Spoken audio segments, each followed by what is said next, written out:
하나님의 말씀은 시편 57장 1절에서 마지막 절까지 말씀을 보도록 하겠습니다. 하나님이여 내게 은혜를 베푸소서, 내게 은혜를 베푸소서.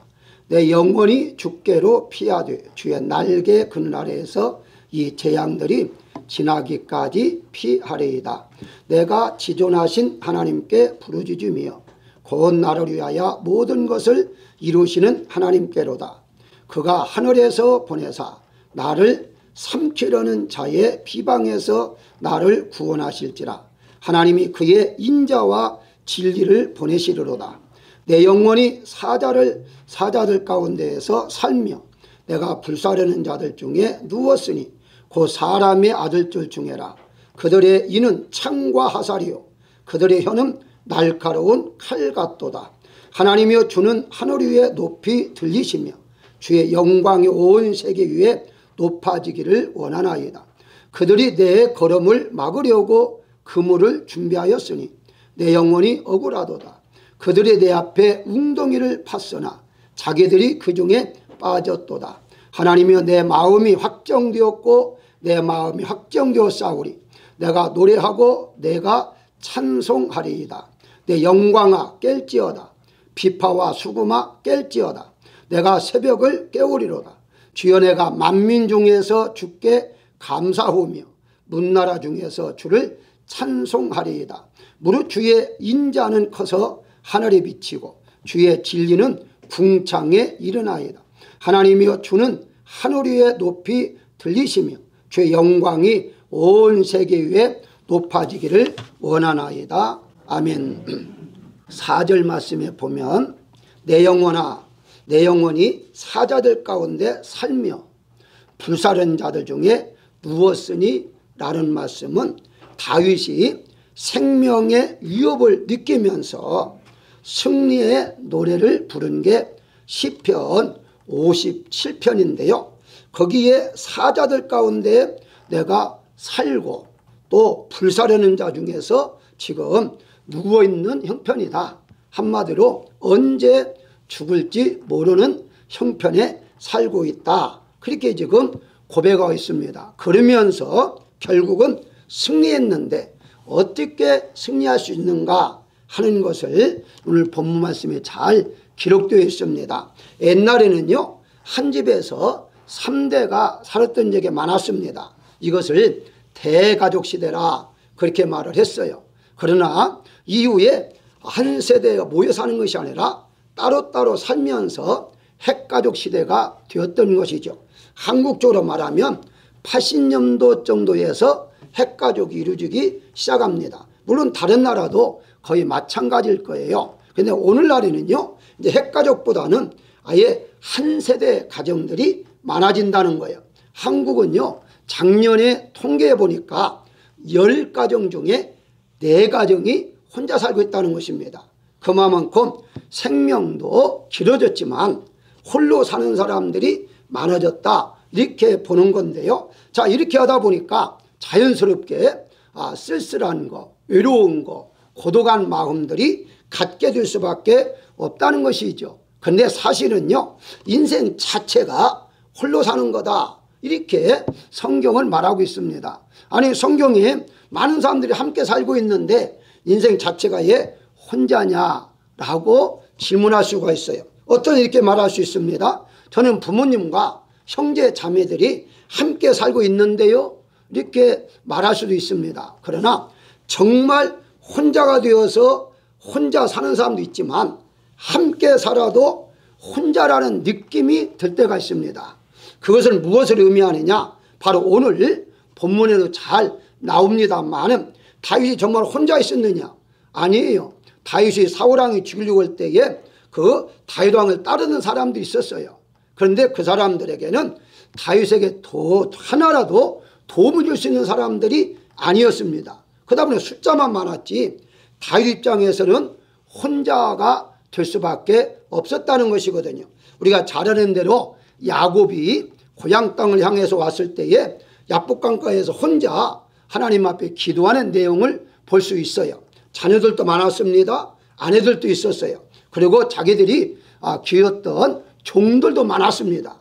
그런데 그들은 이 야곱에게 전혀 도움이 될 수 있는 사람들이 아니었어요. 그러다 보니까 혼자 하나님 앞에 기도해서 해결받을 수밖에 없었다는 것이거든요. 이런 면에서 사람이 주변에 없어도 혼자지만 있다 할지라도 혼자일 수밖에 없을 때가 있다는 것이거든요. 그럴 때 우리가 어떻게 하느냐는 것입니다. 본문에는 다윗은 이럴 때에 하나님 앞에 기도하고 찬송함으로 이 문제들을 해결했다. 그렇게 이제 결론이 나와 있는 것을 볼 수가 있습니다. 그렇습니다. 사울왕이 다윗을 죽이려고 했을 때에 다윗 주변에 많은 사람도 있었지만 전혀 도움이 안 됐고, 정말 도움이 됐던 것은 하나님밖에 도울 자가 없었다는 사실을 우리가 알아야 할 것입니다. 그래서 오늘 제목을 동굴 속에 있는 은혜, 동굴 속에 은혜라는 제목을 한번 여러분과 함께 은혜를 나누고자 하는데요. 가장 먼저 동굴에서도 은혜를 주시는 하나님이심을 알아야 한다는 것입니다. 무슨 말입니까? 1절에 보게 되면 하나님이여 내게 은혜를 베푸소서, 은혜를 베푸소서라고 지금 기도하는 내용이 나오고 있는데요. 한마디로 동굴 속에 있다 할지라도 하나님 앞에 은혜를 베풀어 달라고 기도하겠는 것입니다. 우리는 흔히 교회에서만 은혜 받는다고 생각할 수 있잖아요. 아니에요. 은혜는 교회에서도 은혜 받지만 집에서도 혹은 일터에서도 어느 곳에든지 하나님이 함께함으로 은혜를 느낄 수가 있다는 사실을 알 수가 있는 것인데요. 그래서 이 은혜를 느끼게 되니까 어떻게 되었습니까? 주의 날개 그늘 아래 라는 말을 하고 있는 것을 볼 수가 있어요. 다시 말씀드리면 은혜가 임하기 전에는요, 자신이 처해 있는 그 처지가 답답하고 캄캄한 동굴 같은 언제 죽을 줄 모르는 그런 두려움만 있는 그런 동굴이다 할지라도 하나님의 은혜가 임한 것을 느끼고 보니까 이건 주의 날개 아래 있구나 하는 것을 깨닫게 되었다는 사실이죠. 사울왕이 자신을 죽이기 위해서 3,000명을 데리고 지금 포위하고 있습니다. 그 이제 포위했기 때문에 숫자로 보나 그건 죽을 수밖에 없었던 거죠. 그 환경만 바라봤다면 다윗은 이제 죽었구나 라고 생각할 수 있을 것입니다. 그럼에도 불구하고 다윗은 이 동굴이 주의 날개입니다 라는 고백을 지금 하고 있는 거예요. 그걸 뭘 말하죠? 소망이 있다는 것이거든요. 하나님이 자기에게 은혜를 베풀어 주시면 그건 소망을 가지고 언제든지 살 수가 있다 하는 것을 그가 느꼈기 때문에 동굴 속에 있지만 동굴 속에 캄캄한 속에 있다고 느끼지 않고 그 자체가 주의 날개로 느꼈다라고 고백하고 있는 것입니다. 그렇습니다. 우리가 홀로 됐다고 생각할 때에 힘들다고 생각할 때에 그 힘든 것이 힘든 것으로 보지 아니하고 하나님의 은혜가 임하면 그것이 바로 나를 살리는 것이고 나를 지켜주는 것이다 이렇게 볼 수가 있다는 사실이거든요. 그렇습니다. 동굴에서 그가 느낀 것이 무엇입니까? 은혜를 받게 되니까 주의 날개뿐만 아니라 이거 여기가 죽을 자리가 아니라 살 자리였구나 하는 것을 깨달았다는 거예요. 동굴이 아니라 터널이다 하는 소망을 갖고 살 수가 있었다는 것이거든요. 우리가 어느 환경 속에나 어느 처지에 있다 할지라도요, 바로 하나님이 은혜를 주신다면 그것은 피할 길이 있고 살 길이 있다는 사실을 우리가 믿어야 할 것입니다. 한국의 속담에 믿지 않는 불신자들도 이런 말을 합니다. 하늘이 무너져도 솟아날 구멍이 있다라고 말하고 있잖아요. 근데 우리는 하나님이 계신 사람, 하나님 믿는 사람들이기 때문에 하나님을 믿는 사람들로 하여금 바로 솟아날 구멍이 아니라 바로 하나님의 보호하시는 주의 날개, 터널이라 그렇게 말씀을 들을 수가 있다는 사실입니다. 사랑하는 여러분들, 우리가 둥굴 속에 갇혀 있는 것처럼 앞날이 캄캄하고 힘들다 할지라도 바로 그건 동굴이 아니라 주의 날개이며 바로 터널이라는 사실을 우리가 믿어야 할 것입니다. 두 번째 우리가 생각할 것은요, 동굴 속에서도 혼자가 아님을 우리가 알아야 할 것입니다. 3절에 보게 되면 하늘에서 보내사 나를 삼키려는 자의 비방에서 나를 구원하실지라 라고 말하고 있습니다. 어떻습니까? 하늘에서 바로 사자를 보내서 우리를 지켜달라, 다윗에 있어서 나를 지켜달라라고 지금 말하고 있는 것이거든요. 세상은요 경쟁의 시대입니다. 경쟁의 시대에서 지면 죽고 이기면 사는 거죠. 그게 경쟁의 시대예요. 다윗은 자신을 죽이려 한 사람들을 직접 싸울 수가 없습니다. 왜냐하면 숫자적으로 당할 수가 없거든요. 그래서 하나님 앞에 맡길 수밖에 없었던 것인데, 사실은 그게 이길 수 있는, 승리할 수 있는 그게 비결이었다, 이렇게 이제 이해할 수가 있죠. 그래서 하늘에서 보내사라고 하나님 앞에 천사를 지금 보내어 자기를 지켜주세요 라고 지금 말하고 있는 것이거든요. 내가 싸우면 집니다. 그런데 하나님 앞에 맡기면 이깁니다. 이 원리를 다윗은 깨달았어요. 사랑하는 여러분, 어떤 문제가 있을 때에 내가 해결하려고 하면요 해결할 수 없습니다. 그런데 하나님 앞에 맡기면 해결이 가능하다는 사실을 우리가 알아야 할 것입니다. 그래서 혼자라는 말은요 말 그대로 혼자 있는 거예요.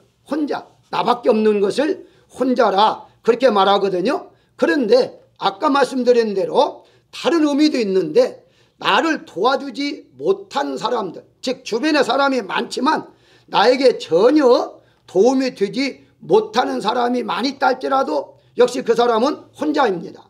예를 들어 볼까요? 가족 식구가 10명 있다고 가정하십시다. 그런데 10명 중에 자기 혼자 직장생활을 하거나 사업을 하거나 해서 그들을 부양한다고 가정한다면 그 사람은 혼자라는 것을 늘 느낄 수가 있어요. 많은 사람이 아닙니다. 왜? 자기 혼자 이제 일을 해서 그들을 부양하기 때문에 어떤 면에서는요 도움을 받는 것이 아니라 하나의 짐이 될 수가 있다는 사실이죠. 그런 면에서는 혼자라는 생각을 할 수밖에 없다는 것이거든요. 그래서 이럴 때 어떻게 하느냐, 다윗은 기도했다는 거예요.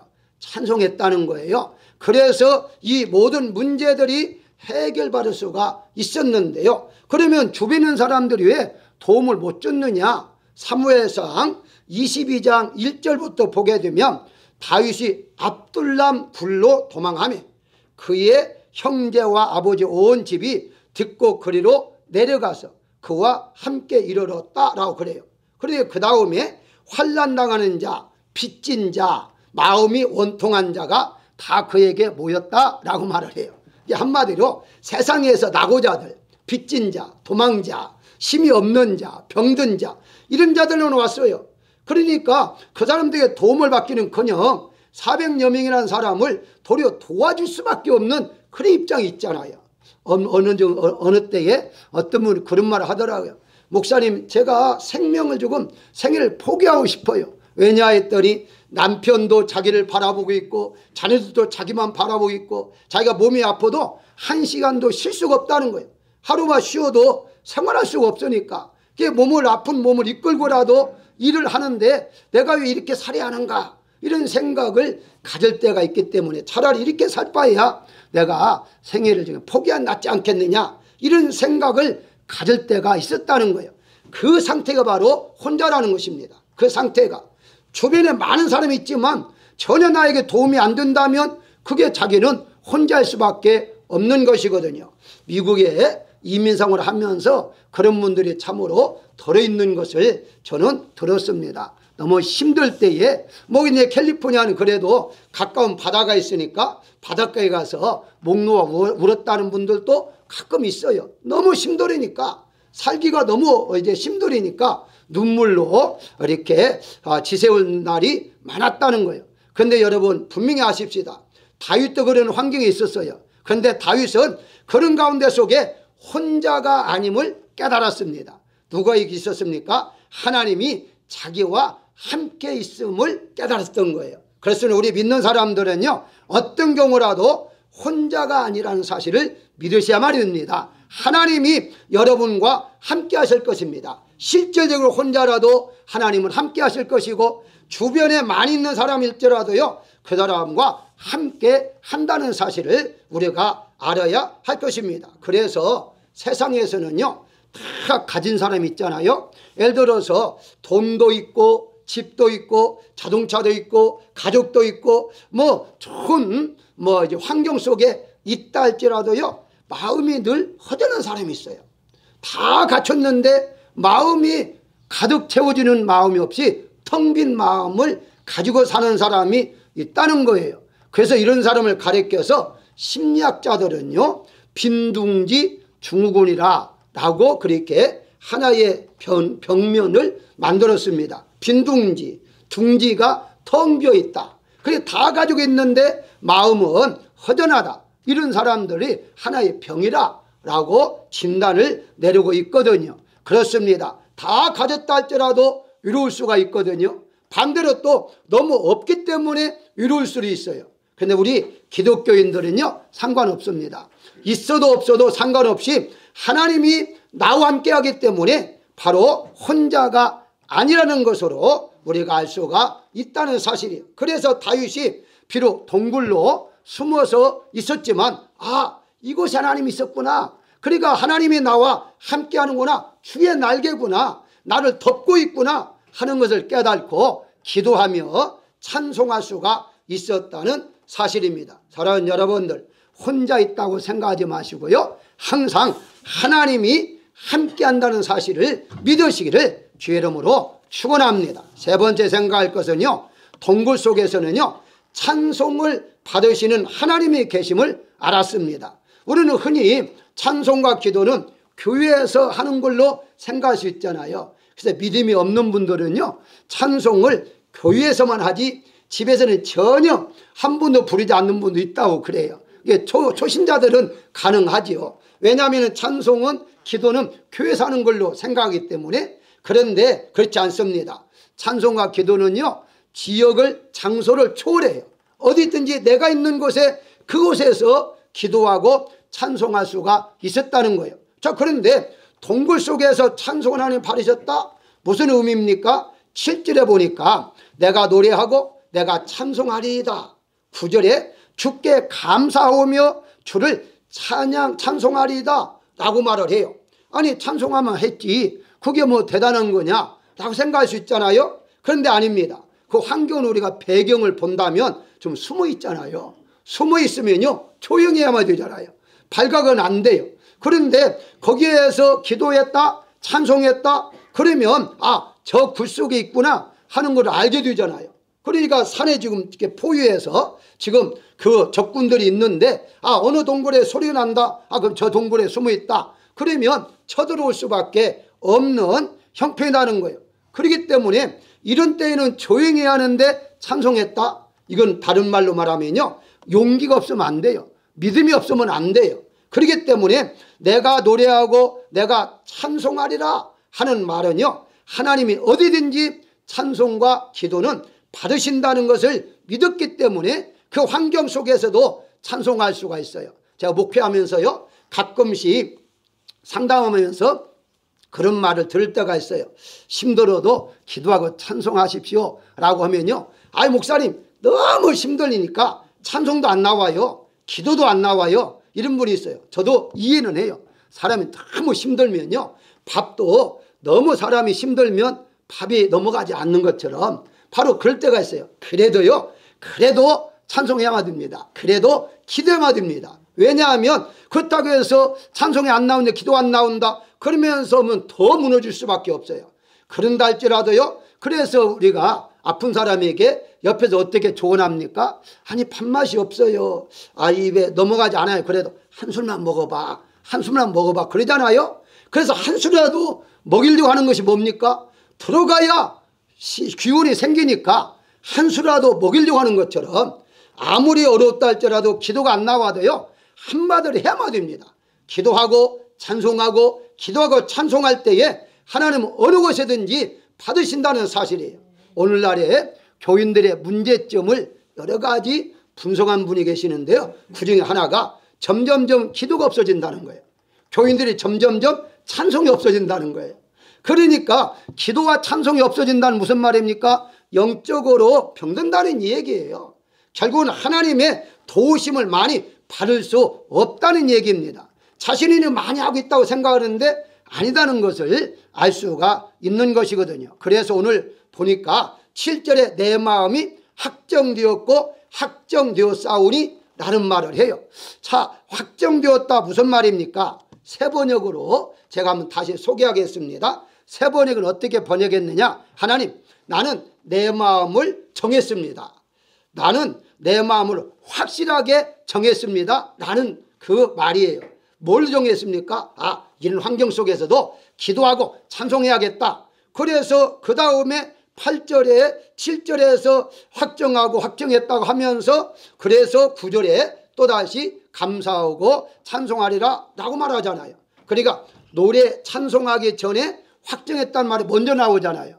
그게 무슨 말이냐? 본인도 생각한 거예요. 숨어 있으면서 찬송하면 들릴 텐데 이거 어떻게 할까? 이런 이제 갈등이 있을 수도 있어요. 그런데 용기를 낸 거예요. 믿음을 낸 거예요. 아까지껏 부르다가 잡혀 죽는다 할지라도 내가 찬송하겠다, 기도하겠다 마음에 다짐을 한 거예요. 그래서 다짐할 때에 확정하고 확정했습니다 라고 지금 고백하고 난 다음에 그 다음에 노래하고 찬송했다 라고 나오고 있어요. 그렇습니다. 우리가 어렵고 힘들 때에 기도를 잊지 않으면 안 돼요. 기도해야만 됩니다. 그리고 찬송을 해야만 됩니다. 그럴 때에 놀라운 기적의 역사가 나올 수가 있는데요. 우리가 잘 아는 대로 바울과 실라가 사도행전 16장에 보게 되면요, 전도하다가 잡히잖아요. 그리고 감옥에 갇힙니다. 그런데 감옥에 갇힐 때에 그냥 갇힌 게 아니에요. 매를 많이 맞았다고 성경은 말하고 있어요. 이제 사도행전 16장 24절에 보게 되면요, 발은 착고에 채워졌다고 그래요.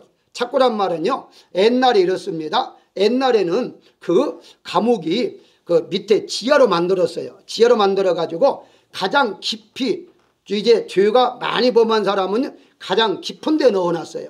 바울은 가장 깊은 곳에까지 넣어졌다고 성경은 말을 해요.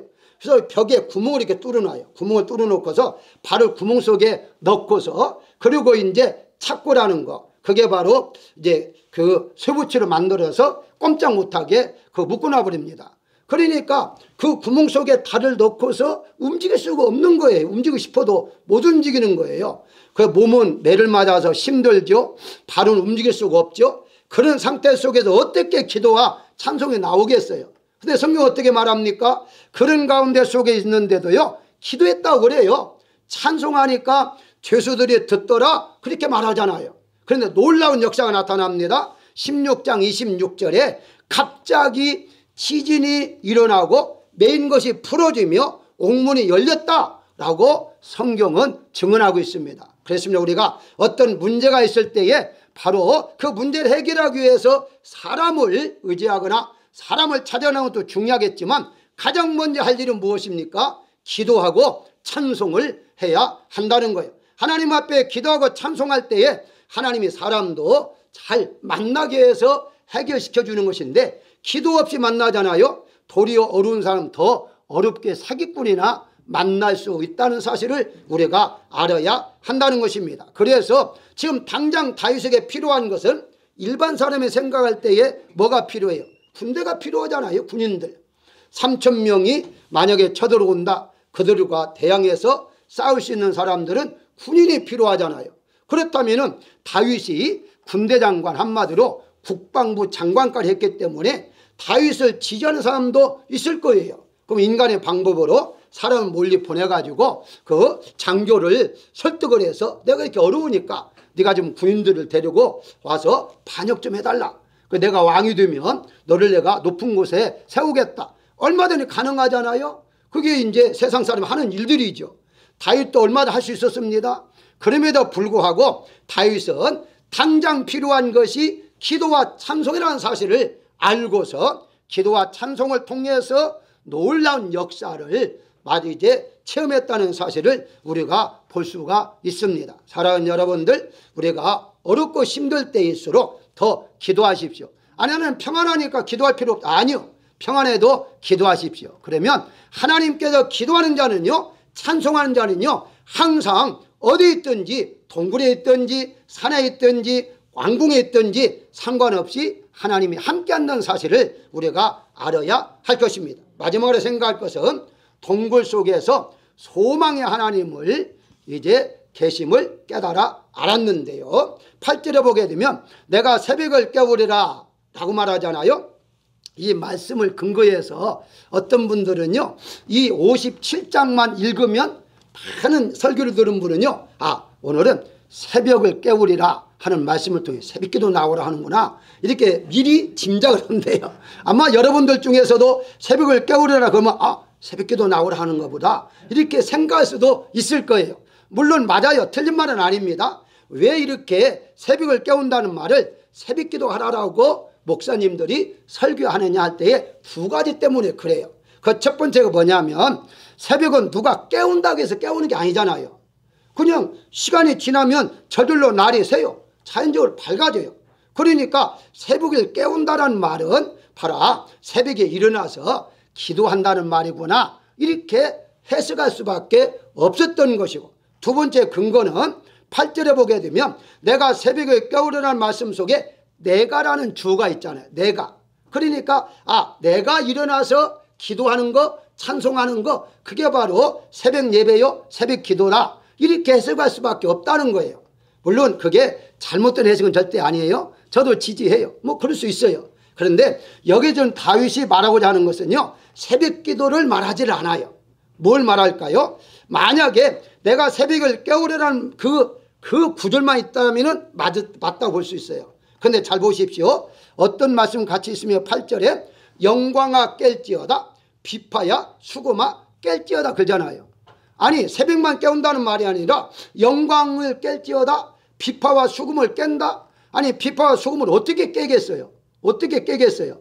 그렇기 때문에 이 말씀 어떤 말이냐라고 했을 때에 바로 새벽에, 그러니까 지금 밤이잖아요. 그러면 지금 언제 죽을지 모르기 때문에 내일 새벽에 내가 죽지 않고 하나님이 자기를 보호하사 살려주게 된다 하는 것에 소망을 가지고 그렇게 지금 고백하고 있는 거예요. 그래서 내가 살아나면 비파를 가지고, 비파는 뭐예요? 지금처럼 기타라든가 이런 이제 악기잖아요.